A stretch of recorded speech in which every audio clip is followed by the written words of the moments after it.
창세기 19장 1절에서 38절입니다. 롯의 두 딸이 아비로 말미암아 잉태하고 큰 딸은 아들을 낳아 이름을 모압이라 하였으니 오늘날 모압 족속의 조상이요 작은 딸도 아들을 낳아 이름을 베남미라 하였으니 오늘날 암몬 족속의 조상이었더라. 아멘. 지난주에는 창세기 19장에 소돔과 고모라의 멸망에 대한 개괄적인 설명을 해드렸습니다. 하나님의 경고를 농담으로 여기며 사는 자들의 말로에 대해서도 우리가 나누어 보았고, 그들과 별반 다를 바 없이 살고 있던 우리 하나님의 백성들이 어떻게 해서 그 분노의 심판에서 건져지게 되었는지도 살펴봤어요. 중보자 예수 그리스도에서 비롯된 하나님의 인자에 의해서 구원을 받게 된 것이죠. 기억나십니까? 그 구절들이. 그렇게 하나님의 은혜에 의해서 구원을 받게 된 하나님의 백성들은 이제 하나님의 말씀을 농담으로 여기는 삶에서 돌이켜서 이제 확고한 신앙 안에서 심판날을 준비하는 삶을 살게 되는 거죠. 그러니까 하나님의 말씀을 농담으로 여기면서 사느냐 아니냐는 심판을 준비하느냐 아니냐로 구별될 수 있는 거죠. 오늘은 소돔과 고모라에서 건져지긴 했으나 후대에게 두고두고 아주 부끄러운 신앙의 선배의 본이 되고 있는 롯의 모습을 통해서 하나님께서 교회에게 주시는 교훈에 대해서 살펴보겠습니다. 예전에 제가 대학부 때 저희 선배 중 한 사람이 이 창세기 19장의 롯의 이야기를 예로 들어서 일단 구원받은 성도들은 아무리 불성실하게 신앙생활을 해도 결국 구원에 이르게 된다라는 그런 발표를 한 적이 있었어요. 그러니까 너무 조바심 내면서 살지 말자 이렇게 이야기를 했었는데 일견 맞습니다. 한번 하나님께 택함을 받은 사람은 결코 탈락할 수 없고 실패될 수 없어요. 그러나 끝까지 그렇게 살게 놔두지는 않습니다. 롯의 이야기가 교회에게 이렇게 주어진 것은 너희들 이렇게 살아도 하나님은 그냥 불쌍히 여겨서 구원해 주실 거야가 아니라 은혜를 입은 성도들아 이렇게 살아서야 되겠니? 라는 경고의 말씀을 주신 것이지 하나님이 방종을 해도 된다는 의미로 우리에게 이런 이야기를 주신 것이 아닌 것입니다. 따라서 우리는 창세기 19장의 롯의 이야기를 통해서 우리 성도가 이 세상 속에서 살아가면서 경계하고 조심해야 할 것들에 대해서 확인하고 고쳐내야 할 것들은 과감히 고쳐내야 할 것입니다. 그럼 지금부터 창세기 19장에 나타난 롯의 모습을 하나하나 분석해 보면서 성경이 교회에게 주는 메시지에 대해서 구체적으로 살펴보도록 하겠습니다. 첫째로 롯은 그가 하나님의 백성이었음에도 불구하고 눈에 보이는 세상의 힘을 추구하며 세상과 더불어서 쾌락을 즐기던 자였어요. 그러면 안 된다요. 일찍 아버지를 여했던 롯은요, 삼촌 아브라함의 은혜를 입어서 갈대아 우르에서 나와서 큰 재물을 모으게 된 사람이죠. 근데 그가 먹고 살만해지자 삼촌을 떠나고 싶어졌어요. 삼촌 아래에 예속되어 있는 한 자신의 명예나 경제적 이득에 별 도움이 못 된다고 판단을 했던 거죠. 아브라함은 그런 조카 롯의 마음을 헤아리고 그에게 좋은 땅을 골라서 떠나라고 제의를 했어요. 롯은 기다렸다는 듯이 은혜를 저버리고 마치 애굽의 풍요를 그대로 옮겨놓은 듯해 보였던 요단 평지를 택하여 떠나버렸어요. 그리고는 슬금슬금 장막을 옮겨서 쾌락의 도시 소돔으로 들어가 버린 것입니다. 롯의 목적지, 롯의 추구하는 바는 바로 거기였던 거예요. 롯은 소돔이 주는 쾌락을 즐겼어요. 그는 여호와를 섬기던 아브라함의 무리 속에 살면서 하나님의 인도하심과 약속하심을 직접 보고 들었던 사람이죠. 그죠? 아브라함을 쫓아다니면서 하나님이 아브라함에게 계시하시고 또 아브라함에게 언약 의식을 행하시고 수시로 나타나셔서 약속을 확인해 주시고 하는 것들을 다 보고 들었던 사람이란 말입니다. 그럼에도 불구하고 롯은 소돔의 쾌락이 너무 좋아서 그 하나님과 하나님의 약속을 증거하는 삶을 살지 못한 사람이에요. 하나님을 섬긴다고 하면서 세상의 힘을 추구하고 세상에 젖어 사는 자들은 그들의 대표적인 특징은 세상 힘의 무상함과 세상의 죄악상을 고발하는 삶을 살 수 없다는 거예요. 간혹 젊은 청년들이 메일이나 전화로 예수 믿으면서 세상에서 잘 되고자 하는 욕망을 품는 게 뭐가 나쁘냐라는 그런 질문을 하곤 합니다. 특히 동부에서 그런 질문을 많이 하던데 저는 세상에서 잘 되고 싶어하는 욕망 자체를 나무라는 게 아니에요. 이왕이면 여러분 잘 되십시오. 저도 여러분이 잘 되는 거 원해요. 그러나 하나님의 말씀 위에 공고히 서지 못한 채 세상의 힘을 목적 삼아 하나님조차도 자신의 목적 달성에 이용하려고 하는 자들의 삶 속에서 과연 천국을 증거하고 죄악된 세상의 이 실상을 폭로하는 삶이 나올 수 있는가 하는 우려의 말씀을 드리는 거예요. 롯을 보세요. 자기가 좋아서 들어온 그 땅에 대해서 롯이 어떻게 악평을 하겠습니까? 하나님은 그 땅이 악하다는 것을 알고 있었고 그렇게 평가하셨는데 롯은 하나님의 그 평가를 그의 삶에서 간증할 수 없었던 사람입니다.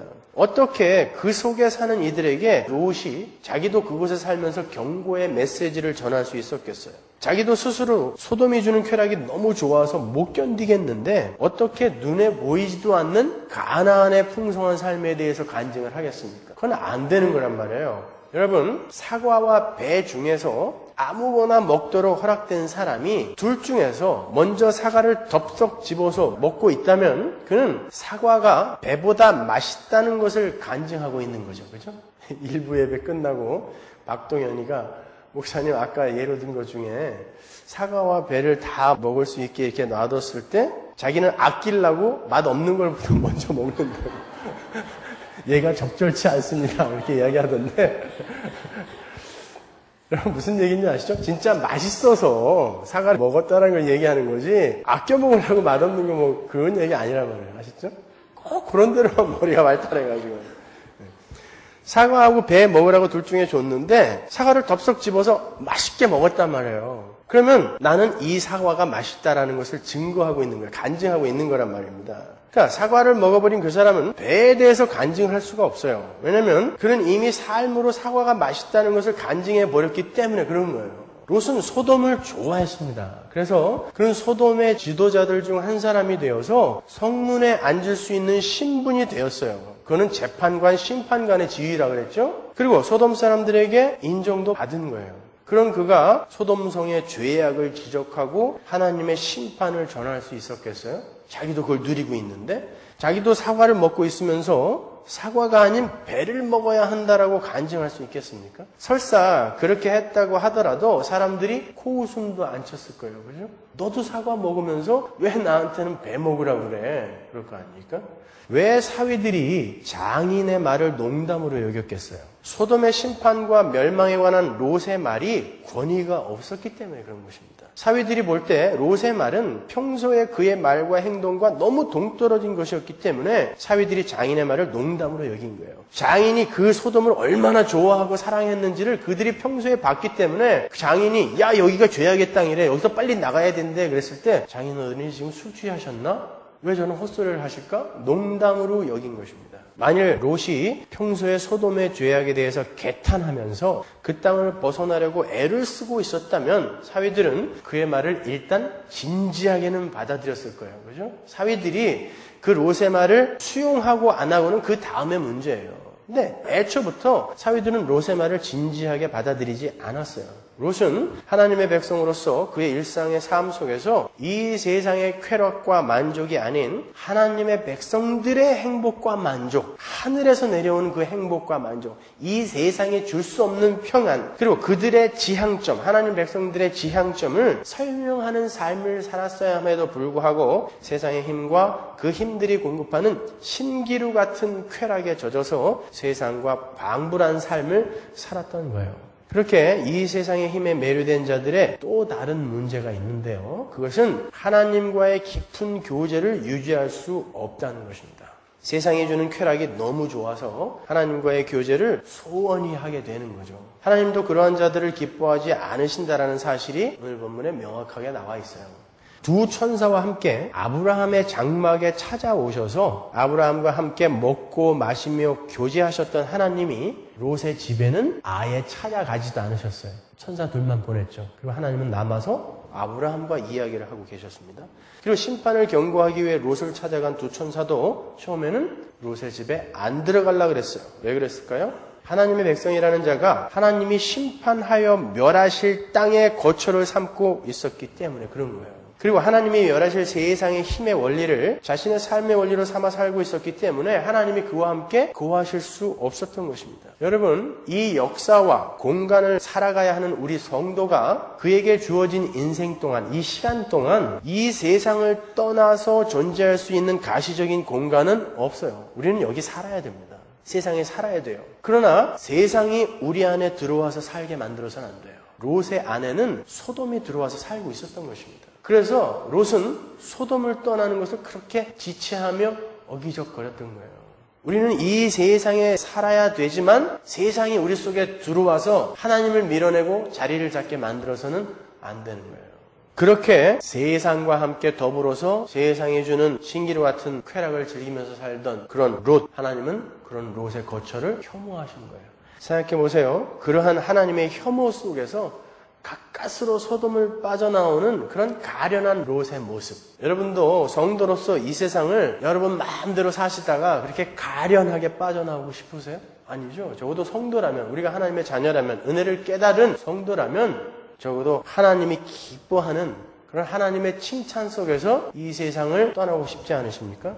이렇게 성도가 세상의 쾌락과 힘을 추구하고 그 맛을 보게 되면 올바른 신앙생활을 영위하기가 아주 힘이 들어요. 세상의 힘에서 자유로워질 수 있는 실력이 생기기 전에 세상에서의 성공에 매진하여 그 성공을 얻게 되면 그 성공이 주는 매력을 이겨낼 장사가 없습니다.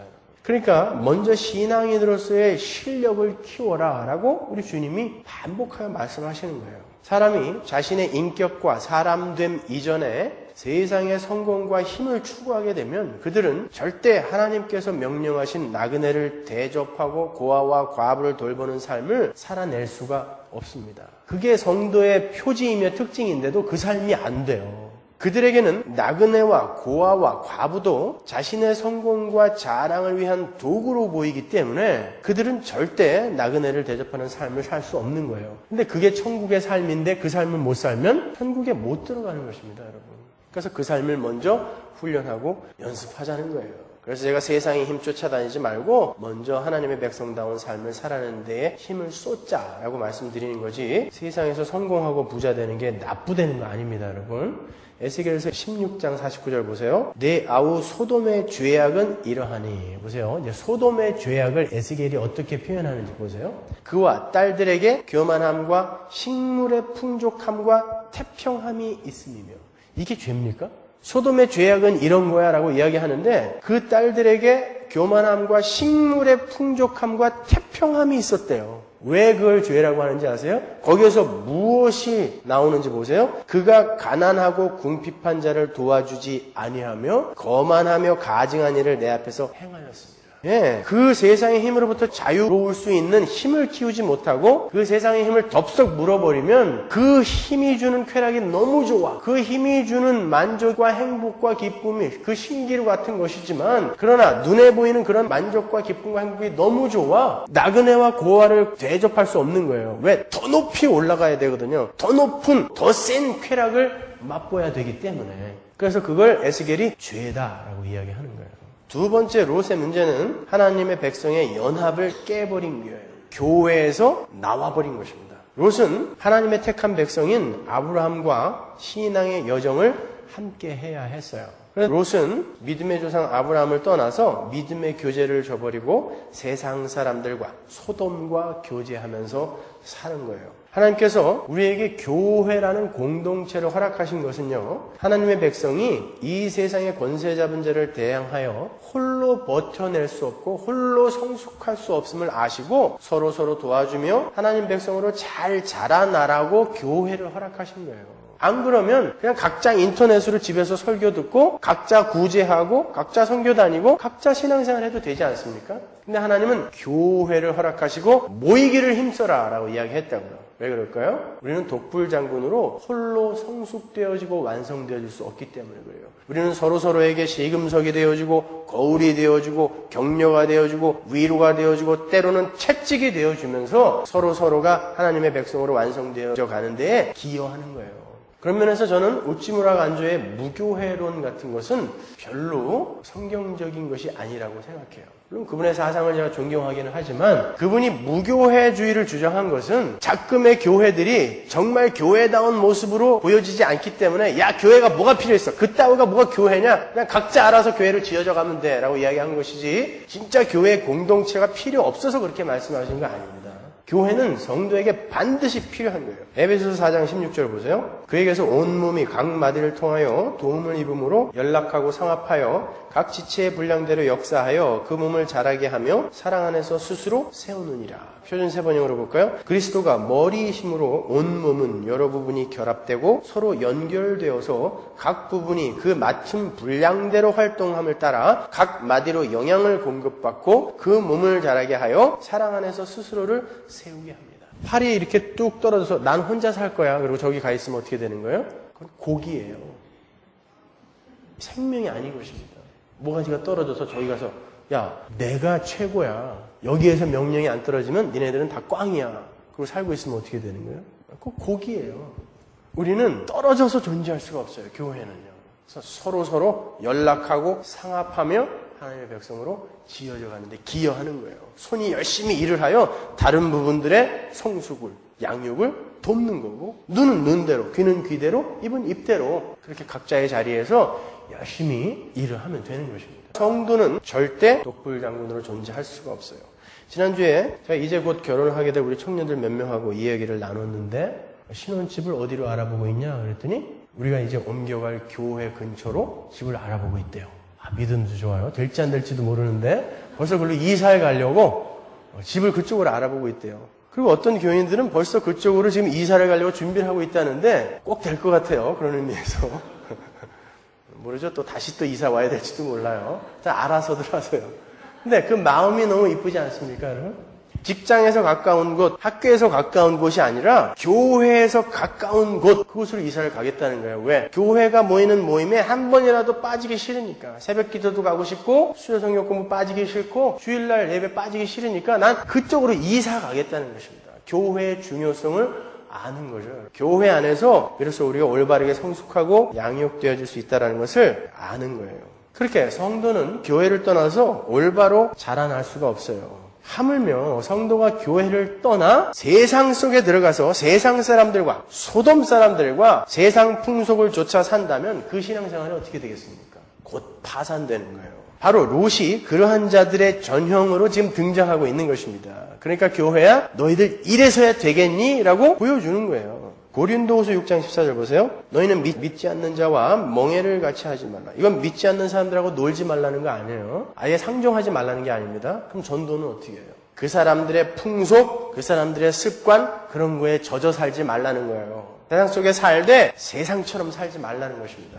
의와 불법이 어찌 함께하며 빛과 어둠이 어찌 사귀며 그리스도와 벨리알이 어찌 조화되며 믿는 자와 믿지 않는 자가 어찌 상관하며 하나님의 성전과 우상이 어찌 일치가 되리요. 우리는 살아계신 하나님의 성전이라. 이와 같이 하나님께서 가라사대 내가 저희 가운데 거하며 두루 행하여 나는 저희 하나님이 되고 저희는 나의 백성이 되리라 하셨느니라. 그러므로 주께서 말씀하시기를 너희는 저희 중에서 나와서예요. 나와서 따로 있고 부정한 것을 만지지 말라. 내가 너희를 영접하여 너희에게 아버지가 되고 너희는 내게 자녀가 되리라. 전능하신 주의 말씀이니라 하셨느니라. 그런즉 사랑하는 자들아 이 약속을 가진 우리가 하나님을 두려워하는 가운데서 거룩함을 온전히 이루어 육과 영의 온갖 더러운 것에서 자신을 깨끗이 하자. 성도는 세상과 어울려서 그들의 삶의 방식을 흉내내면서 그렇게 살아서는 안 된다는 것입니다. 성도는 올바른 교회 안에서 치리와 양육을 받으며 연락하고 상합하며 자라가야 하는 거예요. 교회는 그토록 중요해요. 그래서 초대교회 사람들은요, 치리를 할 때 당신 교회에 일주일 동안 오지 마. 그러면 그게 큰 벌이었어요. 당신 교회에 한 달 오지 마. 이거는 죽어라는 뜻과 똑같았어요. 너무너무 교회에 가고 싶어. 매일매일 가고 싶어. 거기 안 가면 내가 영적으로 아사하는 것 같아. 그런데 거길 오지 말라니 어떻게 해요? 근데 오늘날은 당신 한 달 동안 교회 오지 마. 그러면 알았어, 고마워. 옆 교회로 가자. 아무나 막 받아줘서 그런 거예요. 아닙니다. 교회는 그만큼 소중한 거예요. 성도가 교회를 등한히 하고 세상과 교제하면서 세상에 머물면 반드시 그 세상의 영향에 젖게 되어 있어요. 그게 문제인 것입니다. 롯을 보세요. 천사들이 롯의 집에 들었을 때 소돔 사람들이 천사들 내놔라. 우리가 상관하겠다 그랬어요. 동성애 하겠다라는 거예요. 그때 롯이 어떻게 했습니까? 이 사람들 건드리지 마. 내가 남자를 알지 못하는 내 두 딸 니들한테 줄게 그랬어요. 언뜻 보면 롯이 지금 굉장한 희생을 감수하고 있는 것처럼 보이죠. 남자를 알지 못하는 두 딸을 외간 남자들에게 내어주는 게 그게 옳습니까? 아니에요, 여러분. 롯은 지금 한 가지 악을 막기 위해 또 다른 악을 서슴지 않고 행할 수 있는 자였음을 거기에서 보이고 있는 거예요. 우리는 거기서 성경이 금하는 남색, 동성애가 이미 만연하게 퍼져 있었던, 성적으로 그렇게 타락해 있었던 소돔성에서 롯의 도덕성이 밑바닥까지 떨어져 있다는 것을 볼 수 있는 거예요. 딸들은 어떻습니까?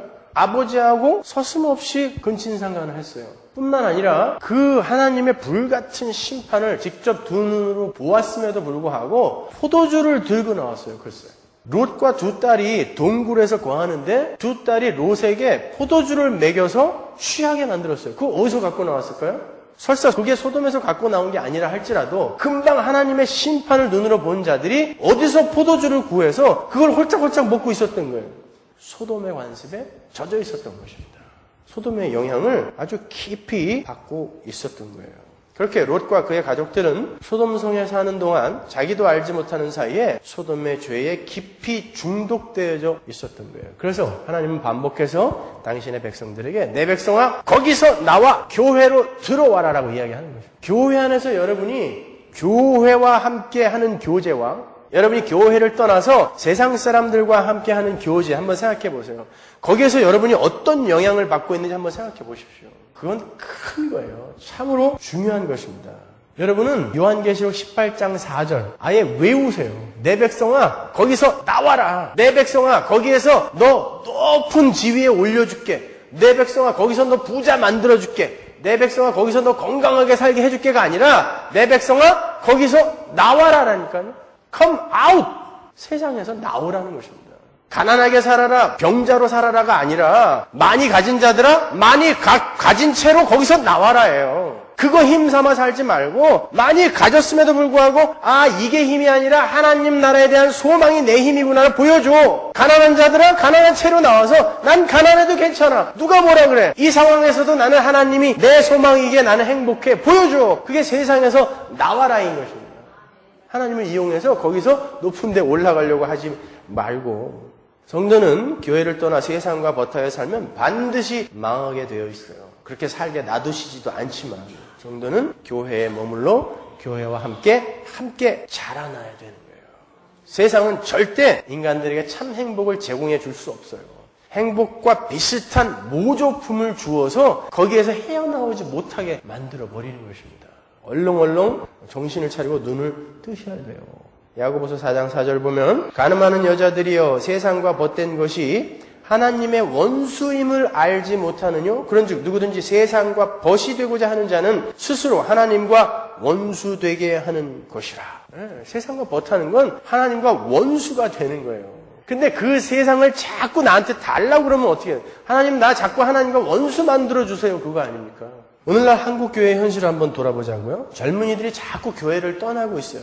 애들이 고등학교만 졸업하면 아버지 엄마 품에서 떠나게 되면 그냥 교회를 서스럼 없이 떠나버려요. 그럼에도 불구하고 그 현실을 안타까워하는 부모들이 많지 않아요. 그래서 전 세계의 교회는 점점 고령화되어 가고 있어요.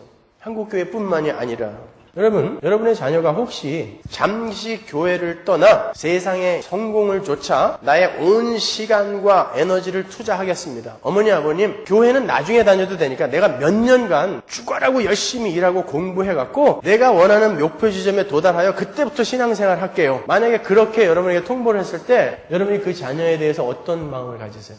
아, 자식 참 기특하네. 되게 시키지도 않았는데 어떻게 지가 알아서 성공을 하겠다고 저렇게 절치부심을 할까? 그래.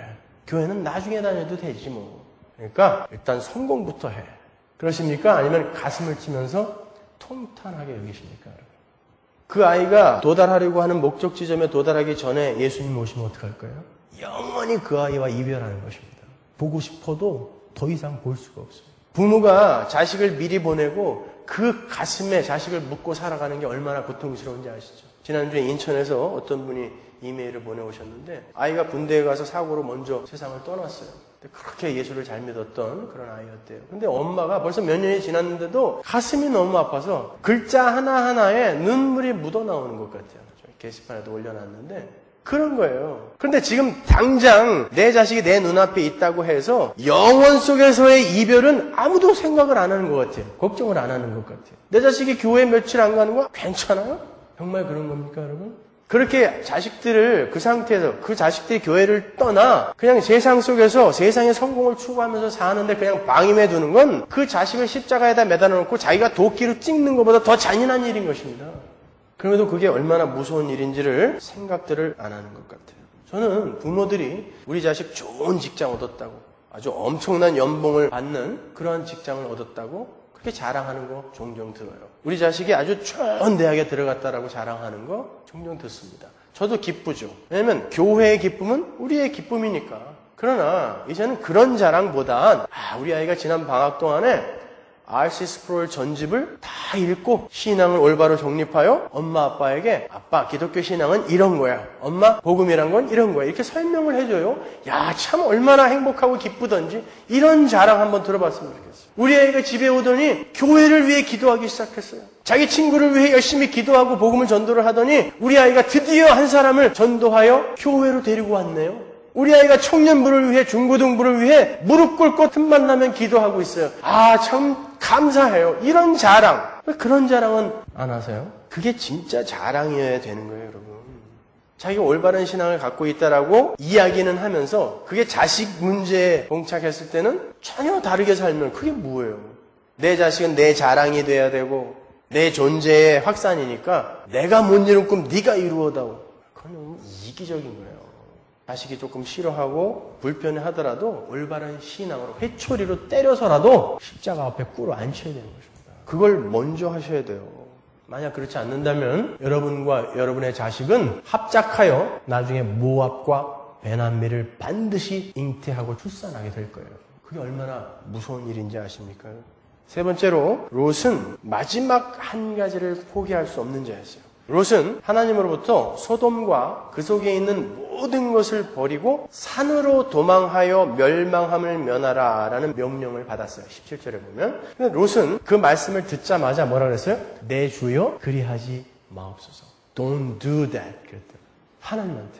너 산으로 도망가. 너 여기 있으면 죽어. 그러니까 롯이 하나님 그렇게 좀 하지 마세요. 지금 왜 그러세요? 여기 얼마나 좋은데. 하나님 그리하지 마옵소서. 그처럼 화급한 때에 롯이 하나님께 이의를 제기했다는 것은 롯이 평소에 얼마나 불신앙적이고 이기적인 생활을 해왔는지를 그대로 노출시켜준 거예요. 하나님은 그곳이 죄악된 땅이고 그것은 심판받아 마땅한 땅이라고 이야기하고 그렇게 평가하고 계신데 롯은 괜찮아요. 조금만 더 두고 보세요. 그리하지 마옵소서라고 이야기하고 있다니까요. 하나님과의 교제가 얼마나 소원했으면 이런 이야기를 하겠습니까? 그런 롯을 하나님이 억지로 끌어내다시피 하여 건져냈어요. 그랬더니 롯이 뭐라 그래요? 그래요. 구해준 건 고마운데 내가 저 산까지는 도저히 못 갈 것 같아요. 하나님이 거기까지 가라 그랬거든요. 그리고 끌어냈으면 하나님이 끌고 가시겠구나로 가야 되는데 하나님 내가 나오긴 나왔는데 저기까지는 못 갈 것 같아요. 그러니까 어디로 보내달라 그래요? 소알로 보내달라 그러죠.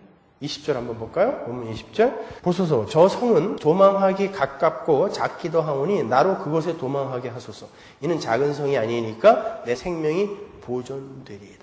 롯은 지금 하나님과 거래를 하고 있는 거예요. 하나님을 설득하고 있어요. 소알은 작은 성이니까 그냥 놔두고 자기를 그 성으로 보내달라는 거예요. 여러분 소알은 소돔의 축소판이었어요. 같은 평야에 있었던 땅이었어요. 롯이 처음 산마루에 올라가서 요단들을 바라봤을 때 제일 마지막으로 눈에 들어온 곳이 소알이었어요. 소돔, 고모라, 소알. 창세기 13장 10절 보세요. 이에 롯이 눈을 들어 요단들을 바라본 즉 소알까지 온 땅에 물이 넉넉하니 여호와께서 소돔과 고모라를 멸하시기 전이었는고로 여호와의 동산 같고 애굽 땅 같았더라. 소돔이 여호와의 동산 같고 애굽 땅 같은 곳이었어요. 세상적으로 볼 때는. 근데 거기는 심판받아 마땅한 땅이었죠. 소알도 마찬가지였다라고 지금 이야기하고 있는 거예요. 그러니까 소알은 롯의 안목의 정욕이 바라본 마지막 초장이었던 거예요. 작은 곳이었지만 소돔의 연장선상에 있었기 때문에 하나님 저 산은 좀 너무한 거 아니에요? 여기는 좀 나에게 허락해 주세요라고 이야기한 것입니다. 롯은 소돔을 떠났을 때 자신의 꿈과 지금까지의 노고가 일시에 붕괴되는 듯한 허망감을 느꼈을 거예요. 그러나 그의 눈에는 아직도 소알이 남아있었어요. 저기다! 라고 찍은 거예요. 저기다. 내가 소돔에서 누리던 거 그대로 다 누릴 수 있는 곳. 그러면서도 소돔에서는 나왔다라고 거만 떨 수 있는 곳. 거기가 소알인 거예요. 롯이 소돔의 축소판인 소알을 끝까지 놓지 않았다는 것은 자기는 할 수만 있다면 다시 소돔으로 돌아가고 싶다라는 의지의 표출이었죠. 우리는 모두 다 소돔성을 빠져나온 사람들이에요. 맞습니까? 믿음으로 소돔성을 우리는 빠져나온 사람들이죠. 우리는 이제 믿음의 눈으로 그 소돔성이 어떤 곳인지 잘 알죠. 제가 매주 이 세상은 얼마나 추악하며 더러운 곳인지 불가능한 곳인지 반복하여 말씀드리잖아요. 이 세상이 어떤 곳인지, 소돔이 어떤 곳인지 우리는 알아요. 그리고 그 소돔성에 계속 머무르는 것이 얼마나 무서운 결과를 초래하게 될지도 잘 압니다. 그러나 문제는 그 소돔성에서 나와서 달려가라고 하는 산으로 곧장 달려가는 사람이 많지 않다는 거예요. 이 소활, 저 소활, 요 소활 계속 한 발 들여놨다 뺐다 들여놨다 뺐다 하면서 민기적거리고 있는 거예요. 그게 우리의 모습 아닙니까? 자꾸 소돔으로 돌아가고 싶죠. 아니에요? 저만 그런 거예요?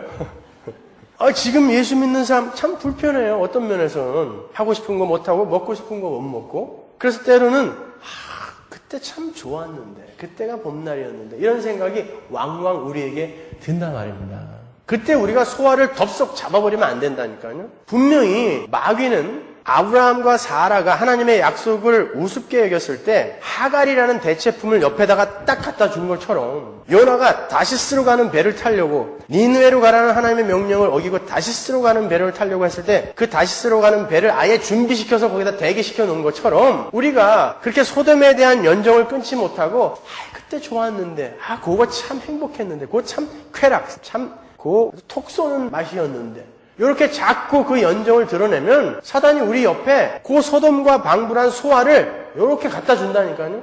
지근거리에다가 우리가 자꾸 덥석 잡아버리는 거예요. 그러나 소활은 소돔의 자식입니다. 여러분. 절대 잊으시면 안 돼요.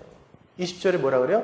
소활은 여기에서 가깝고 그러죠. 롯이 가깝고 가까운 곳에 있어요. 소활은 항상.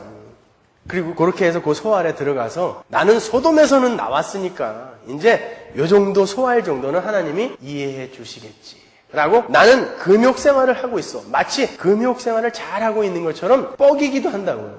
그러나 그 작은 성 소활 안에는 소돔성의 물품들이 고스란히 진열되어 있어요. 소활을 버리지 못하면 소돔의 심판이 그대로 임하게 됩니다.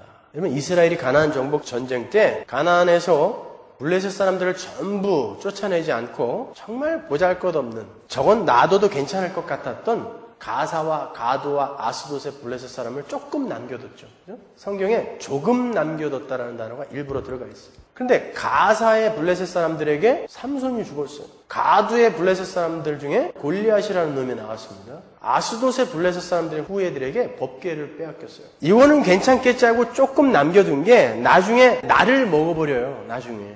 그래서 싹 비워라 라고 이야기하는 것입니다. 지금 여러분에게 남아있는 소활이 어떤 것인지 한번 떠올려 보세요. 마약 중독에서 벗어난 사람이 가끔씩 술을 한 잔씩 하면서 나는 그 독한 마약도 끊었는데 이 정도쯤이야 하나님이 용서해 주시겠지. 맨날 고주망태가 돼가지고 예전에 노래하는 선배가 마약을 끊고 알코올 중독이 돼서 알코올 중독으로 죽었어요. 똑같은 것입니다, 여러분.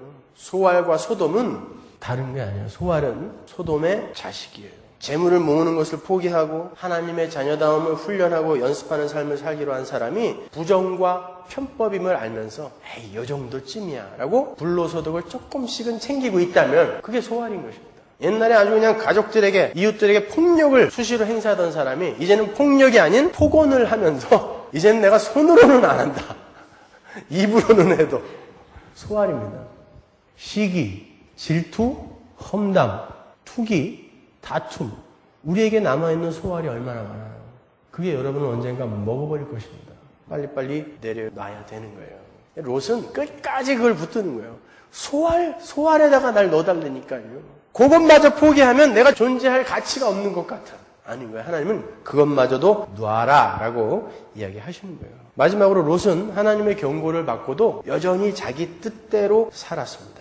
그렇게 세상에 대한 미련을 버리지 못한 롯은 끝까지 아브라함 곁으로 돌아가지 않았어요. 하나님이 미리 경고의 납발까지 불어주시죠. 동방연합군이 그를 포로로 잡아가잖아요. 재산 다 뺏어가죠. 아브라함이 가서 구출해줬어요. 근데 아브라함에게 안 돌아가고 다시 소돔으로 가버렸어요.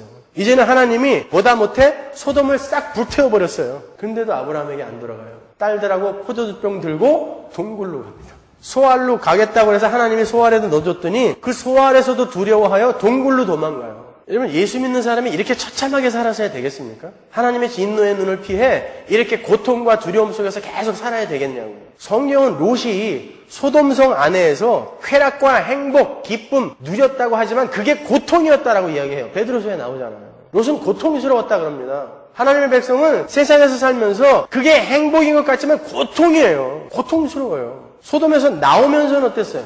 와이프가 소금 기둥으로 변해버렸어요. 고통스러웠어요. 나와서는 두 딸과 상관하여 애를 낳아버렸어요. 롯이 죽을 때까지 자기와 상관하여 딸들이 낳은 그 자식들을 보면서 이거는 뭐라고 그래야 되는 거예요? 손자라고 그래야 돼? 아들이라고 그래야 돼? 그걸 보면서 기뻤겠습니까? 행복했겠어요? 고통스러웠습니다. 두려웠어요. 그래서 롯은 평생을 고통과 두려움 속에서 살았어요. 여러분, 성도는 이 땅에서 자기가 하고 싶은 것을 다 하면서 살 때 행복한 거 아니에요. 죄에서 벗어났을 때 그때 행복해집니다.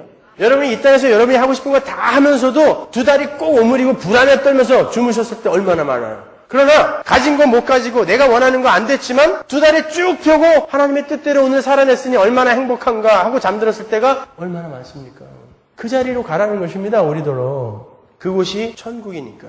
여러분, 하나님은 우리 성도들을 경고하시고 설득하시고 견책하시면서 하나님의 나라로 끌고 가세요. 그때 하나님의 경고가 우리에게 이렇게 떨어졌을 때 아이고 안 되겠구나. 빨리 나와야지. 내가 여전히 소알에 머물고 있었네. 아니 내가 아직도 소돔에 머물고 있었네. 예, 하나님의 경고가 여러분에게 그렇게 들리면은 빨리 거기서 이제 나오셔야 되는 거예요. 하나님은 롯에게 롯의 아내를 소금 기둥으로 만들어 버리심으로 해서 경고를 하셨다고요. 근데 롯은 안 들었어요. 계속 끝까지 자기 고집대로 하다가 결국 모압과 암몬 이 저주의 자식들을 낳아버린 것입니다. 여러분, 이스라엘이 가나안으로 들어가는 여정 중에 모압 사람들, 모압 여인들이 이스라엘 사람들을 유혹해서 바알신을 섬기게 했어요. 암몬 사람들은 몰렉이라는 신을 섬기게 했어요. 그 몰렉이라는 신에게는 풍요를 위해 아기를, 산 아기를 갖다가 바쳐야 되는 신이에요. 이렇게 이스라엘의 대적들이 그곳에서 롯에게서 출산이 되었단 말입니다, 여러분. 그 얼마나 고통스럽고 수치스러운 일입니까?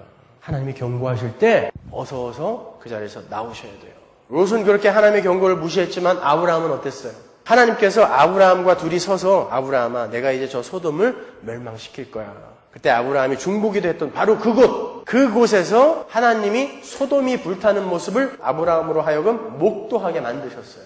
볼까요? 창세기 19장 27절. 아브라함이 그 아침에 일찍이 일어나 여호와의 앞에 섰던 곳에 이르러 소돔과 고모라와 그 온 들을 향하여 눈을 들어 연기가 옹기점 연기같이 치밀음을 보았더라.